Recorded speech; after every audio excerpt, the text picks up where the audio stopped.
ನಮ್ಮ ಆದಿಚುಂಚನಗಿರಿ ಸಂಸ್ಥಾನ ಮಠದ ಪೀಠಾಧ್ಯಕ್ಷರಾದಂಥ ಶ್ರೀ ಶ್ರೀ ಶ್ರೀ ಡಾಕ್ಟರ್ ನಿರ್ಮಲಾನಂದನಾಥ ಮಹಾಸ್ವಾಮೀಜಿಯವರು ಅಂದರೆ ಶನಿವಾರ ನಾಳೆ ಸುಮಾರು 9:30 ಸರಿಯಾಗಿ ಬರಗೂರಿನ ಇತಿಹಾಸ ಪ್ರಸಿದ್ಧ ಶ್ರೀ ಆಂಜನೇಯ ಸ್ವಾಮಿ ದೇವಸ್ಥಾನಕ್ಕೆ ಭೇಟಿ ನೀಡಿ ಇವತ್ತು ಆಂಜನೇಯ ಸ್ವಾಮಿಯವರ ಆಶೀರ್ವಾದ ಪಡೆದು ತದನಂತರ ಒಂದು ಆಂಜನೇಯ ಸ್ವಾಮಿ ದೇವಸ್ಥಾನ ಸಭಾಂಗಣದಲ್ಲಿರುವ ಈ ಕಾರ್ಯಕ್ರಮದಲ್ಲಿ ಸಾರ್ವಜನಿಕರನ್ನ ಹಾಗೂ ಭಕ್ತವೃಂದವನ್ನು ಉದ್ದೇಶಿಸಿ ಆಶೀರ್ವಚನವನ್ನು ನೀಡಲಿದ್ದಾರೆ.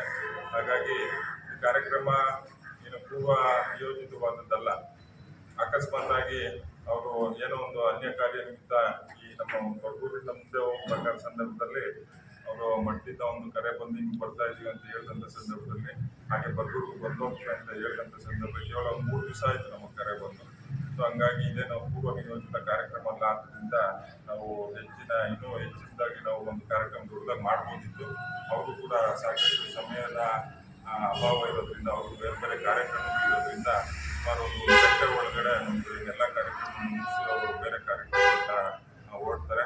ಹಾಗಾಗಿ ನಮ್ಮ ಸುತ್ತಮುತ್ತಲಿನ ಎಲ್ಲ ಗ್ರಾಮದ ಸದ್ಭಕ್ತರು, ಆದಿಚುಂಚನಗಿರಿ ಮಠದ ಸದ್ಭಕ್ತರಾಗಿರ್ಬೋದು, ಇನ್ನು ನಿರ್ಮಲಾನಂದ ಸ್ವಾಮೀಜಿಯವರ ಸದ್ಭಕ್ತರಾಗಿರ್ಬೋದು, ಎಲ್ಲರೂ ಕೂಡ ಈ ಒಂದು ಕಾರ್ಯಕ್ರಮಕ್ಕೆ ಆಗಮಿಸಿ ಅವರ ಆಶೀರ್ವಾದವನ್ನು ಪಡೆದು ಎಲ್ಲರೂ ಧನ್ಯರಾಗಬೇಕು ಈ ಸಂದರ್ಭದಲ್ಲಿ ನಾನು ಹೇಳಲಿಕ್ಕೆ ಬಯಸುತ್ತೇನೆ.